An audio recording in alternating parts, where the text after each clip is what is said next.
बहुत समय पहले एक छोटे से गांव के पास घने जंगल के किनारे एक बौद्ध भिक्षु रहते थे। वे बहुत सरल और परोपकारी स्वभाव के थे। उनका जीवन दूसरों की मदद करने और नेकी भलाई के मार्ग पर चलने में समर्पित था। गांव के लोग भी उनसे बहुत प्रेम करते थे और उनकी शिक्षाओं को बड़े ध्यान से सुनते थे। भिक्षु हमेशा कहते थे, नेकी का फल अवश्य मिलता है, भले ही वह देर से क्यों न मिले।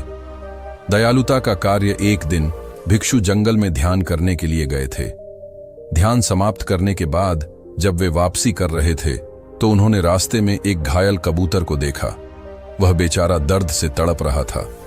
किसी शिकारी के तीर से वह घायल हो गया था और उड़ने में असमर्थ था। भिक्षु का हृदय करुणा से भर गया। उन्होंने धीरे से कबूतर को उठाया, अपने वस्त्र से उसके घाव को साफ किया और उसे अपने आश्रम में ले आए। वहां उन्होंने कई दिनों तक उसकी सेवा की, उसे खाना खिलाया और उसके घाव पर जड़ी बूटियां लगाईं। कुछ दिनों में कबूतर पूरी तरह स्वस्थ हो गया। एक दिन वह उड़कर चला गया, लेकिन जाते जाते उसने भिक्षु की ओर देखा, जैसे अपनी कृतज्ञता प्रकट कर रहा हो। भिक्षु मुस्कुराए और बोले, जाओ, अपने जीवन का आनंद लो। अचानक आई विपत्ति समय बीतता गया। कुछ महीनों बाद गांव में भारी बारिश शुरू हो गई। बारिश इतनी तेज थी कि गांव के पास की नदी में बाढ़ आ गई। धीरे धीरे बाढ़ का पानी गांव में प्रवेश करने लगा।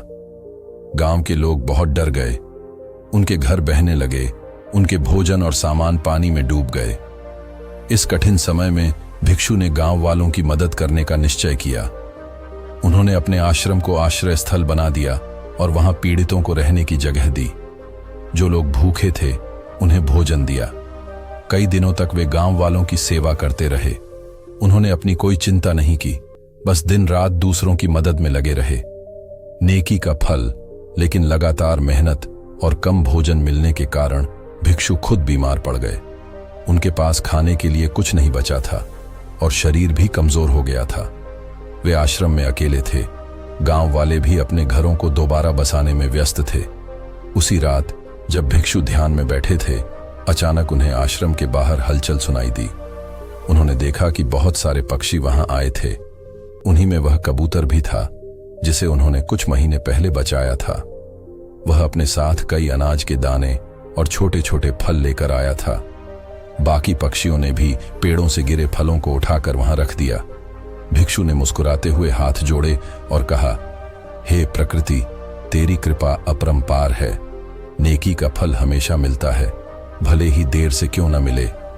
कुछ ही दिनों में भिक्षु की सेहत सुधरने लगी। गांव वालों को जब यह बात पता चली तो वे भी उनसे मिलने आए और उनके प्रति अपना आभार प्रकट किया।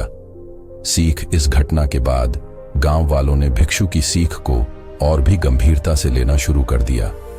उन्होंने समझ लिया कि जब हम बिना स्वार्थ के किसी की मदद करते हैं तो प्रकृति भी किसी न किसी रूप में हमारी मदद करती है। भिक्षु ने अपने शिष्यों को एक अंतिम सीख दी, नेकी का फल कभी व्यर्थ नहीं जाता। जब तुम किसी की मदद करते हो तो उसका असर पूरे ब्रह्मांड में फैलता है। यह भलाई कभी न कभी तुम्हारे पास लौटकर जरूर आती है। इसीलिए सच्चे मन से सदैव नेकी करते रहो।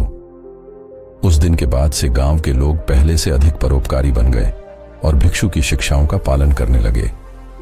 वे जरूरतमंदों की मदद करने लगे और अपने आसपास के जीव जंतुओं के प्रति भी प्रेम भाव रखने लगे। कर भला